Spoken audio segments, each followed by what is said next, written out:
ആണ് കേട്ടോ ഇത്. നമ്മൾ ഈ വൈകുന്നേരത്ത് ഇവിടെ ഇരിക്കുന്ന സമയത്ത് നിറയെ കുട്ടികൾ ഇങ്ങനെ പന്ത് കളിക്കുന്നത് കാണാം. ഈ പന്ത് കളി ഒരു ആഘോഷമാക്കി മാറ്റിയതുപോലെയാണ് കേട്ടോ ഇവിടെയുള്ള ആൾക്കാരെല്ലാം ചെയ്യുന്നത്. അതില് ചെറിയ കുട്ടികളും മുതിർന്ന ആൾക്കാരൊക്കെ ഉണ്ട്. അതിന്റെ ശേഷം നമ്മൾ പോയത് ഇതുപോലുള്ള ചെറിയ ചെറിയ എക്സിബിഷൻസ് കാണാനാണ്. ഇവിടെ ചെറിയൊരു ബിൽഡിംഗ് ഉണ്ട് കേട്ടോ. അതിന്റെ ഉള്ളിൽ ഹിസ്റ്ററി റിലേറ്റഡ് ആയിട്ടുള്ള ഒരുപാട് കാര്യങ്ങൾ ഉണ്ട് കേട്ടോ. പ്രത്യേകിച്ചും നമുക്ക് ഇങ്ങനെ ട്രൈബ്സിന്റെ ഒക്കെ ഓരോ സ്റ്റാച്യു നമുക്ക് കാണാം. അതുപോലെ തന്നെ കുറേ ഫോട്ടോസ് ഉണ്ട് കേട്ടോ. പഴയ കാലത്തൊക്കെയുള്ള ബൊട്ടാണിക്കൽ ഗാർഡന്റെ ഫോട്ടോസ് ഒക്കെ ഉണ്ട്. അതിനുശേഷം നമ്മൾ പോയത് ഇതുപോലുള്ള എക്സിബിഷൻസ് കാണാനാണ് കേട്ടോ. ലോക് ഭവന്റെ ഫ്ലവേഴ്സ് കൊണ്ടുള്ള ഒരു എക്സിബിഷൻ ഉണ്ടായിരുന്നു. അതുപോലെ തന്നെ നീലഗിരി ടൂറിസം, തമിഴ്നാട് ടൂറിസത്തിന്റെ ഒരുപാട് പിക്ചേഴ്സ് ഇവിടെ ഉണ്ട്. തമിഴ്നാട്ടില് വളരെ മനോഹരമായിട്ടുള്ള നമുക്ക് കാണാൻ കഴിയുന്ന രീതിയിലുള്ള ടൂറിസ്റ്റ് പ്ലേസിന്റെ ഒക്കെ ഓരോ പിക്ചേഴ്സ് ആണ് ഇത്. വെല്ലിംഗ്ടണിലെ ഡിഫൻസ് സർവീസ് സ്റ്റാഫ് കോളേജിന്റെ ഒരു ഫ്ലവേഴ്സിന്റെ ഒരു ഷോ കൂടി ഉണ്ടായിരുന്നു. നെക്സ്റ്റ് നമുക്ക് ഇത് കണ്ടിട്ട് എന്താ തോന്നുന്നത്? അപ്പോൾ നിങ്ങൾ ഉദ്ദേശിച്ച കാര്യം തന്നെയാണ് മെഡിസിനൽ പ്ലാന്റ് ഡെവലപ്മെന്റ് ഏരിയയുടെ ചെറിയൊരു സ്റ്റോളാണ്. നമുക്ക് അവരുടെ ഉൽപ്പന്നങ്ങൾ നേരിട്ട് തന്നെ വാങ്ങാവുന്നതാണ്. ഇവിടെ എത്തുമ്പോഴില്ലേ നല്ല യൂക്കാലിപ്സിന്റെ ഒക്കെ മണം ഉണ്ട് കേട്ടോ. ശരിക്കും നമ്മളൊരു കാട്ടിലേക്ക് എത്തിയൊരു ഫീൽ ഉണ്ടാവില്ലേ, ആ ഒരു സംഭവം. ബിസ്ലറിയുടെ പ്ലാസ്റ്റിക് കൊണ്ടുള്ള ഒരു ഷർട്ടാണ് കേട്ടോ ഇത്. ഇങ്ങനൊരു ഐറ്റം ഇൻട്രൊഡ്യൂസ് ചെയ്യാന്ന് പറയുന്നത് തന്നെ ഒരു വലിയ കാര്യമാണല്ലേ, നമുക്ക് ചിന്തിക്കാൻ പോലും ആവില്ല. അതുപോലെ തന്നെ ഈ ഒരു ഏരിയ കംപ്ലീറ്റ് ആയിട്ട് റീസൈക്കിൾഡ് പ്രൊഡക്ട്സ് ആണ് കേട്ടോ. അതെന്താണ് ഈ റീസൈക്കിൾഡ് പ്രൊഡക്ട്സ്, എന്തുകൊണ്ടാണ് ഈ റീസൈക്കിൾ ചെയ്തിരിക്കുന്നതെന്ന് അറിഞ്ഞു കഴിഞ്ഞാൽ നമ്മൾ ഞെട്ടിപ്പോവും. കരിമ്പിന്റെ വേസ്റ്റിൽ നിന്ന്, അതുപോലെ തന്നെ അരിയുടെ ഉമിയിൽ നിന്ന്, ചകിരിയിൽ നിന്നും, വാഴയുടെ നാര് കൊണ്ടും ഒക്കെയാണ് കേട്ടോ ഇതൊക്കെ ഉണ്ടാക്കി വെച്ചിരിക്കുന്നത്.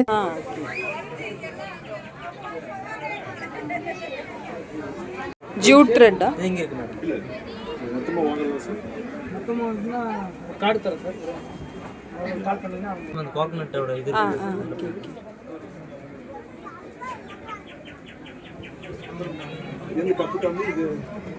ഇത് ബനാന. ഓ സൂപ്പർ.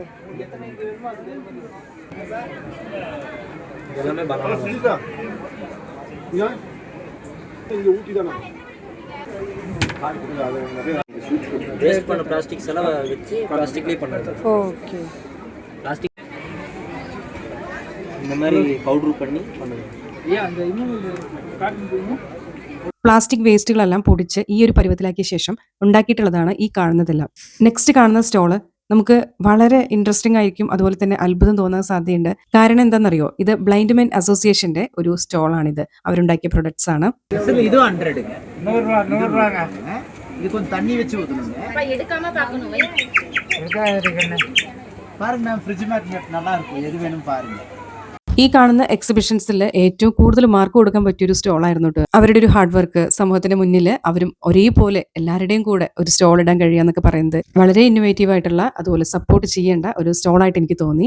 നെക്സ്റ്റ് അറൈസ് അപ്സൈക്കിൾഡ് എന്ന് പേരുള്ള ഒരു ചെറിയൊരു സ്റ്റോൾ ആട്ടോ. ചെറിയൊരു സ്റ്റോൾ എന്ന് പറയുമ്പോൾ അതിനിങ്ങനെ ചെറുതാക്കി കാണണ്ട, കാരണം ഇവിടെ കാണുന്ന ഐറ്റംസ് എല്ലാം റീസൈക്കിൾഡ് പ്രൊഡക്ട്സ് കൊണ്ട് ഉണ്ടാക്കിയിട്ടുള്ളതാണ്. ഇതുണ്ടോ 50 രൂപയുടെ ഇയറിംഗ്സ് ആണ് കേട്ടോ ഈ കാണുന്നതൊക്കെ.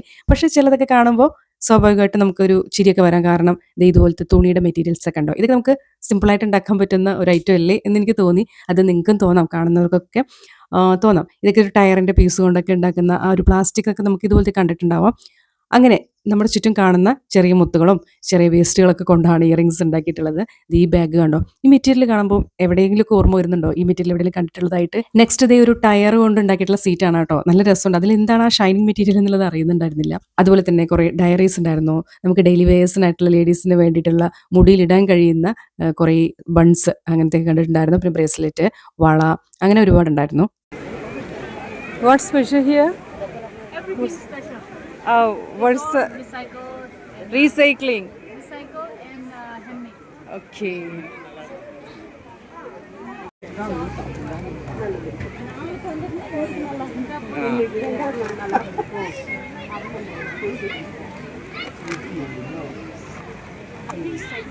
ഈ ചെടി കണ്ടോ, നമ്മുടെ നാട്ടിലെ ചുരുള കണക്കില്ലേ, ചുരുള. അങ്ങനെ നമ്മൾ വിചാരിച്ചതുപോലെ ബൊട്ടാണിക്കൽ ഗാർഡനിലെ ഫ്ലവർ ഷോ എന്ന് പറയുന്നത് ഫ്ലവേഴ്സിന്റെ മാത്രം കൊത്തകയല്ല, ഇവിടെ ഒരുപാട് വേറെ വെറൈറ്റി സംഭവങ്ങളുണ്ട്. ഇത് കണ്ടോ, ഇത് ജപ്പാൻ ഗാർഡൻ എന്ന് പേരിട്ടിട്ടുള്ള ഒരു ചെറിയൊരു ഗാർഡൻ ആണ് കേട്ടോ. ഇതിന്റെ പ്രത്യേകത എന്താണെന്ന് വെച്ച് കഴിഞ്ഞാൽ നമുക്ക് ഇവിടെ ഇരിക്കാനുള്ള ഒരു സീറ്റിംഗ് അറേഞ്ച്മെന്റ് ഒക്കെ ഉണ്ട്. അതിന് മുകളിലായിട്ട് ഒരു ഡ്രാഗന്റെ ഒക്കെ ഇതുപോലെ സ്റ്റാച്ചു ഉണ്ടാക്കിയിട്ടുണ്ട്. ഈ ജപ്പാന്റെ ഒക്കെ കാർട്ടൂൺ വീഡിയോസിലൊക്കെ ഇതുപോലെ കണ്ടിട്ടുണ്ട് ഡ്രാഗന്റെ ഒക്കെ മെയിൻ ആയിട്ട്. ഇല്ല അപ്പോൾ നേരത്തെ പറഞ്ഞതുപോലെ ഊട്ടി ഫ്ലവർ ഗാർഡൻ എന്ന് പറയുന്നത് ഫ്ലവേഴ്സിന് മാത്രം കുത്തകയല്ല, ഇവിടെ ഉണ്ടായിട്ടുള്ള ഫ്രൂട്ട്സ്, വെജിറ്റബിൾസ്, പ്ലാന്റ്സ് എല്ലാം നമുക്ക് ഇവിടെ അവൈലബിൾ ആണ്, നമുക്ക് വാങ്ങാവുന്നതാണ്. അതിന്റെ അപ്പുറത്തായിട്ട് നമുക്ക് ഇൻട്രസ്റ്റിംഗ് ആയിട്ടുള്ള, അതായത് കരകൗശല വസ്തുക്കൾ കൊണ്ടൊക്കെ ഹാൻഡിക്രാഫ്റ്റ് പ്രൊഡക്ട്സ്, വളരെ ഇൻട്രസ്റ്റിംഗ് ആയിട്ട് കുറച്ചുകൂടി ഒരു പ്രൊഫഷണൽ ടച്ച് ഒക്കെ ഉള്ള ഒരുപാട് കരകൗശല വസ്തുക്കൾ നമുക്ക് ഇവിടെ കാണാം. ഈ കരകൗശല വസ്തുക്കളൊക്കെ ഉണ്ടാക്കാൻ താല്പര്യമുള്ള കുട്ടികളൊക്കെ ആണെന്നുണ്ടെങ്കിൽ, ഇനി മുതിർന്നവരാണെങ്കിലും നമുക്ക് ഇതിൽ നിന്ന് ഒരുപാട് ഐഡിയാസ് കിട്ടും. ഒരുപാട് ഇന്നോവേറ്റീവ് ആയിട്ടുള്ള കുറേ പ്രൊഡക്ട്സ് നമുക്ക് ഇവിടെ കാണാം.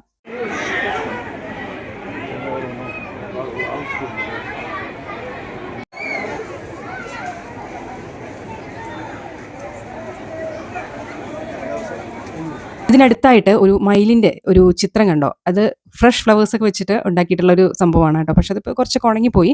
എന്നാലും അത് കണ്ടപ്പോൾ ഇത് ആരുണ്ടാക്കിയെന്ന് അറിയാൻ ഒരു ആകാംക്ഷ ഉണ്ടായിരുന്നു. ആരുണ്ടാക്കിയത്? Idea super. അപ്പോൾ ഇവിടുത്തെ ഒരാൾ ഞാനാണ് ഉണ്ടാക്കിയത്, എങ്ങനെയുണ്ട് മാഡം എന്നൊക്കെ പറഞ്ഞ് ചോദിക്കുകയായിരുന്നു കേട്ടോ.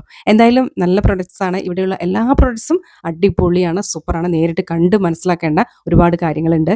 അപ്പോൾ എല്ലാവരും വിചാരിക്കുന്നത് പോലെ ഊട്ടി ഫ്ലവർ ഷോ എന്ന് പറയുന്നത് ജസ്റ്റ് ഒരു ഫ്ലവേഴ്സ് കൊണ്ടുള്ള ഒരു ഷോ മാത്രമല്ല കേട്ടോ, ഒരുപാട് വേറെയും ഐറ്റംസ് ഒക്കെ ഉണ്ട് എന്നുള്ളതാണ് ഈ വീഡിയോ കൊണ്ട് ഞാൻ ഉദ്ദേശിക്കുന്നത്. ഈ വർക്കുകൾ ചെയ്തിട്ടുള്ളത് ചെറിയ കുട്ടികളാണെങ്കിലും വലിയ ആൾക്കാരാണെങ്കിലും എന്തായാലും ഒരു പ്രൊഫഷണൽ ടച്ച് ഉള്ള ആൾക്കാരാണ്. ശരിക്കും അപ്രീഷിയേറ്റ് ചെയ്യേണ്ട ഒരു കാര്യം തന്നെയാണ് കേട്ടോ. ഫ്ലവർ ഷോയും അവരുടെ ഐഡിയാസും കണക്ട് ചെയ്യുന്ന രീതിയിൽ ഇവർ പ്രസന്റ് ചെയ്യുന്ന ഒരു സംഭവം ഉണ്ടല്ലോ, അടിപൊളിയാണ് കേട്ടോ. എല്ലാ ടൂറിസ്റ്റ് പ്ലേസുകളും കാണുന്ന പോലെ തന്നെ ഫോട്ടോഗ്രാഫേഴ്സ് ഇവിടെയുണ്ട്. അപ്പൊ നമ്മളും വിചാരിച്ചു നമുക്കൊരു ഫോട്ടോ എടുത്താലോ എന്നുള്ളത്. നമ്മുടെ ഫോണൊക്കെ എത്ര വില കൂടിയതാണെങ്കിലും ഇവരെടുക്കുന്ന ആ ഒരു ഫോട്ടോയുടെ ക്ലാരിറ്റി കിട്ടില്ല എന്നുള്ളതാണ് വേറൊരു കാര്യം. ഇവരെടുക്കുന്ന ഫോട്ടോസിലുണ്ടല്ലോ നമ്മൾ കാണാൻ ഒരു പ്രത്യേക ചന്താണ് കേട്ടോ. ഇവിടെ വന്നൊരു ഓർമ്മയ്ക്ക് വേണ്ടിയിട്ട് ഒരു ഫോട്ടോ എടുക്കാന്ന് വിചാരിച്ചു. രാത്രി ആകുമ്പോൾ നല്ല രസമാണ് കേട്ടോ, ലൈറ്റ് ഒക്കെ ഇട്ടിട്ട് അടിപൊളിയാണ്.